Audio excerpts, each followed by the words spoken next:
तो आज का वीडियो बहुत ही स्पेशल है क्योंकि चैप्टर 2 के सारे 30 एमसीक्यूज कवर किए गए हैं बहुत दिनों की मेहनत के बाद। क्योंकि बोर्ड एग्जाम है तो आपको ऐसे वीडियो की आवश्यकता होगी जिसमें सभी एमसीक्यूज एक ही वीडियो के अंदर हो, वो भी बहुत ही कम समय में। तो एक ही चैप्टर नहीं बल्कि मैं सभी चैप्टर की 30 एमसीक्यूज की एक सीरीज ला रहा हूँ, तो जिसमें बोर्ड एग्जाम में आपकी काफ़ी हेल्प हो पाएगी। तो आप चाहें तो स्क्रीनशॉट लेकर इन्हें लिख सकते हो या फिर वीडियो को पॉज करके लिख सकते हो। तो चलिए शुरू करते हैं। मेरा नाम संदीप खरे है और आप देख रहे हैं free online coaching YouTube channel, जहाँ पे आपको कक्षा 10वीं से संबंधित गणित विषय के सारे वीडियोस मिल जाएंगे और विज्ञान और आईएमपी क्वेश्चन और लगभग सभी विषयों की हेल्प मिलती है। तो चलिए फिर शुरुआत करते हैं। सबसे पहला जो हमारा जो है, इसके पहले हमने चैप्टर 1 का बना दिया है, ये चैप्टर 2 के लिए है। चैप्टर 2 का नाम है अम्ल क्षारक एवं लवण और ये उसी हिसाब से है जो हमारी नई बुक आई है एनसीईआरटी की, उसी हिसाब से है, तो टेंशन लेने की ज़रूरत नहीं है। तो पहला इसमें एमसीक्यूज है, हमें दिया गया है कि पाचन के समय आमाशयिक पाचक रसों का पीएच मान होता है। तो एग्जाम में आपको 4 ऑप्शन आएंगे, तो 4 में से एक सही होता है, तो आपको बताना है कि कौन सा सही है। तो इसमें सबसे करेक्ट आंसर जो है वो है 7 से कम। तो पाचन के समय आमाशयिक पाचक रसों का जो पीएच मान होता है वो 7 से कम होता है। इसके बाद आगे बढ़ते हैं। निम्नलिखित में से कौन सा अम्ल क्षार सूचक दृष्टि बाधित छात्र के लिए उपयुक्त होगा? तो यहाँ पे 4 ऑप्शन आपको दिए गए हैं। तो दृष्टि बाधित है मतलब उसे दिखाई नहीं देता है, तो वो सुगंध लेगा, इसलिए इसका जो है सी नंबर का सही होगा, वनीला एसेंस। वनीला एसेंस, ठीक है। इसके बाद हम तीसरे एमसीक्यूज की तरफ बढ़ते हैं। देखिए, निम्नलिखित में कौन सा यौगिक तनु अम्ल से अभिक्रिया करके कार्बन डाइऑक्साइड गैस नहीं देता? 4 ऑप्शन है, इनमें से कौन सा है जो कार्बन डाइऑक्साइड गैस नहीं देता? तो इसका सबसे करेक्ट आंसर चूना रहेगा। तो इसमें आप टिक लगा लीजिएगा, चूना। तो कार्बन डाइऑक्साइड गैस कौन नहीं देगा? संगमरमर दे देगा, चूना पत्थर दे देगा, खाने का जो सोडा होता है वो दे देगा, लेकिन चूना जो है ये तनु अम्ल के साथ क्रिया नहीं करके कार्बन डाइऑक्साइड नहीं देगा। आप दूसरे तरीके से भी समझ सकते हैं कि कार्बन डाइऑक्साइड में CO2 होता है, तो यहाँ पे आप देखोगे तो संगमरमर का सूत्र होता है CaCO3 और खाने का सोडा जो है उसका सूत्र होता है, देखो खाने का सोडा है तो CaNaHCO यहाँ पे 3 यानी सोडियम बाइकार्बोनेट। तो यहाँ पे देखो इसमें कार्बन डाइऑक्साइड, इसमें चूना पत्थर में भी कैल्शियम कार्बोनेट है, तो यहाँ पे भी कार्बन डाइऑक्साइड है। तो ये जो 3 है इनमें कार्बन डाइऑक्साइड है उपस्थित है, जबकि चूने अकेले का जो सूत्र होता है CaO कैल्शियम ऑक्साइड होता है चूना, तो इसमें कहीं भी कार्बन नहीं है, तो ये कार्बन डाइऑक्साइड गैस नहीं दे सकता। इस तरीके से आप इस कोई ट्रिक के माध्यम से फटाक से आंसर लगा पाओगे। आगे बढ़ते हैं। निम्न में कौन प्रकृति से अम्लीय है? तो इसमें से बताना है कि 4 ऑप्शन में से कौन सा अम्लीय प्रकृति का है। तो इसका सबसे सही आंसर जो है वो है लाइम जूस। लाइम जूस, ठीक है। इसके बाद नेक्स्ट है, निम्न में से कौन खनिज अम्ल नहीं है? तो 4 ऑप्शन है, इनमें से कौन सा खनिज अम्ल नहीं है? तो ये साइट्रिक अम्ल, ये खनिज अम्ल नहीं होता, ये नींबू के अंदर पाया जाता है, ठीक है। आगे बढ़ते हैं। निम्न में से कौन से गोल्ड को विलय करने के लिए प्रयुक्त होता है? मतलब इनमें से ऐसा कौन सा विलय है जिसमें हम गोल्ड यानी सोने को डुबो सकते हैं, उसके अंदर विलय कर सकते हैं, ये हमें बताना है। तो इसका सही आंसर है अम्लराज। अम्लराज के बारे में आपने पढ़ा होगा, HNO3 और HCl ऐसा कुछ होता है। आगे बढ़ते हैं। निम्न में से कौन क्षारक नहीं है? आपको 4 ऑप्शन दिए गए हैं और कौन सा क्षारक नहीं है ये बताना है। तो देखो कार्बन वाले यौगिक के साथ में OH लगा है तो इसका मतलब ये नहीं कि ये क्षार हो जाएगा, ये क्षार नहीं है। बाकी जिनके पीछे OH लगा होता है, नॉर्मल तत्व होना चाहिए, कार्बन नहीं होना चाहिए, तो वो क्या होते हैं, वो सारे के सारे क्षारक हैं। लेकिन कार्बनिक यौगिक में ऐसा पॉसिबल नहीं, मतलब ऐसा हम कह नहीं सकते कि OH लगा हो तो वो क्षार होगा। ऐसा हम बिना कार्बन वाले यौगिक में जरूर कह सकते हैं कि जिनके पीछे OH लगा हो, यहाँ OH है, यहाँ भी OH है और यहाँ भी OH है और ये अकार्बनिक यौगिक है, इनमें कार्बन नहीं है, इसलिए ये क्षारक होंगे। लेकिन कार्बन वाले यौगिक में अगर OH लगा है तो हम नहीं कह सकते कि ये क्षार है, ये कुछ भी हो सकता है। तो ये है C2H5OH एथेनॉल यानी एथिल एल्कोहल है ये। तो ये एथिल एल्कोहल का सूत्र है और एल्कोहल जो है वो क्षारक नहीं होती। तो इसका सही जवाब होगा C2H5OH। नेक्स्ट क्वेश्चन है, निम्नलिखित में कौन हाइड्रोक्लोरिक अम्ल के तनु अम्लीय विलयन में उपस्थित है? आपको यहाँ पे ऑप्शन दिए गए हैं, तो इसका सही जो आंसर है वो है H3O प्लस Cl माइनस। अब ऐसा कैसे पता चला? बहुत सरल है।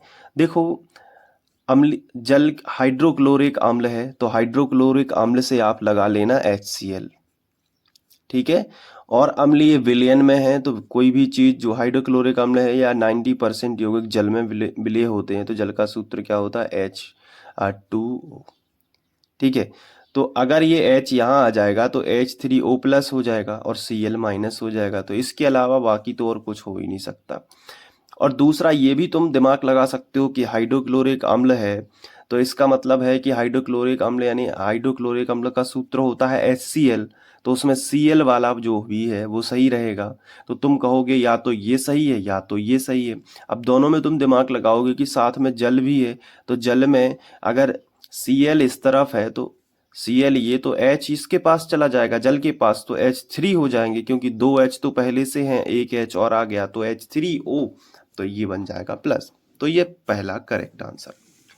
नेक्स्ट है, निम्नलिखित में कौन सा लवण क्रिस्टलन जल युक्त नहीं है? क्रिस्टलन जल युक्त नहीं है ये आपको यहाँ पे बताना है। तो खाने का जो सोडा होता है इसमें जल युक्त नहीं है ये, ठीक है, बाकी सब में जल होता। आगे बढ़ते हैं। 10वां, सोडियम कार्बोनेट एक क्षारकीय लवण है क्योंकि यह निम्न लवण है। तो इसका आपको आंसर बताना है। तो दुर्बल अम्ल और प्रबल क्षार, दुर्बल अम्ल और प्रबल क्षार, ये आखिरी वाला सही हो जाएगा। सोडियम कार्बोनेट एक क्षारकीय लवण है क्योंकि यह क्या है? दुर्बल अम्ल भी है और प्रबल क्षार है। दुर्बल अम्ल है और प्रबल क्या है? क्षार है। कौन? Sodium carbonate. इसका सूत्र क्या होता है? Na2CO3। तो सोडियम कार्बोनेट दुर्बल अम्ल है और प्रबल क्षार है। इसके बाद नेक्स्ट क्वेश्चन है, कैल्शियम फास्फेट दांत के एनिमल में उपस्थित है, इसकी प्रकृति कैसी होती है? तो इसकी प्रकृति क्षारीय होती है। नेक्स्ट है, टूथपेस्ट कैसा होता है? तो ये भी कैसा होता है? क्षारीय। नेक्स्ट है, खाने का सोडा और बेकिंग सोडा किस विधि से बनाया जाता है? तो इसका सही आंसर है अमोनियम सोडा विधि। इसके बाद है, निम्न में कौन सामान्य लवण है? इसमें से आपको सामान्य लवण देखना है तो ये है सोडियम सल्फेट, ठीक है, सोडियम सल्फेट। अब यहाँ पे 15वां है, निम्न में कौन भस्मीय लवण है? तो ये काफी ज्यादा एग्जाम में पूछा जाता है भस्मीय लवण, तो इसका जिंक वाला ये वाला रहेगा, इसको लगा लेना, ठीक है। नेक्स्ट है, निम्न में कौन अम्लीय लवण है? तो इसका जो है इन 4 ऑप्शन में से आपको बताना है कि अम्लीय लवण कौन सा है। तो ये वाला देखो आप, सोडियम बाईसल्फेट, ये अम्लीय लवण होता है सोडियम बाईसल्फेट, क्योंकि इसमें एक हाइड्रोजन भी है, ठीक है। तो ये आपको लगा लेना है। नेक्स्ट है, लवण बनाने में कौन सा मूलक सहायक है? 4 ऑप्शन आपके सामने हैं, तो ए और बी दोनों। लवण बनाने में हमें भस्मीय मूलक भी चाहिए और अम्लीय मूलक भी हमें चाहिए, तब जाके लवण बनता है।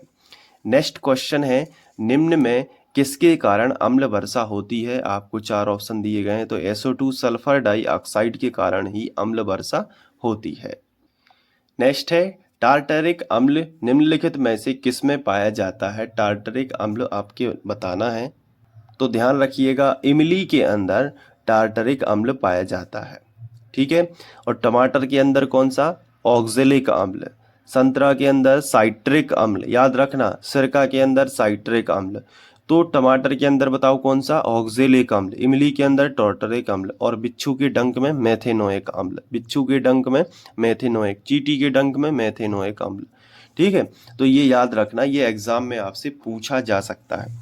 नेक्स्ट क्वेश्चन है, 2 विलयनों ए और बी के पीएच मान क्रमशः 2 और 5 हैं, तो इनमें से ज़्यादा अधिक अम्लीय कौन सा है, ये आपको बताना है कि ज़्यादा अधिक अम्लीय कौन सा है। तो देखो 2 विलयन है ए और बी, ए जो है इसका पीएच मान 2 है, तो जिसका पीएच मान जितना कम होगा, पीएच स्केल तुमने तो पढ़ा होगा, पीएच स्केल में क्या होता है, बीच में 7 होता है, इस तरफ अम्लीयता बढ़ती जाती है और इस तरफ क्षारीयता बढ़ती जाती है। तो जैसे 7 है, फिर 6 होगा, फिर 5 होगा, फिर 4 होगा, फिर 3 होगा, फिर 2 होगा, फिर 1 होगा। तो जितना कम अंक इस तरफ होगा, समझ लो वो उतना ही अधिक खट्टा है, उतना ही अधिक अम्लीय है। तो ए का पीएच मान 2 दिया गया है, जबकि बी का कितना है, 5। तो बी से ए ज़्यादा खट्टा होगा, क्योंकि ए इधर आएगा सबसे आखिरी में, तो ये जैसे जैसे इस तरह बढ़ेगा खट्टापन बढ़ता जाएगा। जितना कम पीएच मान होगा वो उतना ही खट्टा होगा। तो ए जो है अधिक अम्लीय है, तो ज़्यादा अधिक अम्लीय कौन है, ए है। नेक्स्ट है, वह विलयन जिसका पीएच 7 से 14 तक है, वह क्या कहलाता है, जिसका पीएच क्या होता है, 7 से 14 तक। तो मैंने अभी आपको बताया कि इस 7 से इस तरफ क्षार होते हैं और 7 से इस तरफ अम्ल होते हैं। तो 7 से इस तरफ है तो क्षार होंगे, तो सब लिख सकते हो कि क्षारकीय होंगे।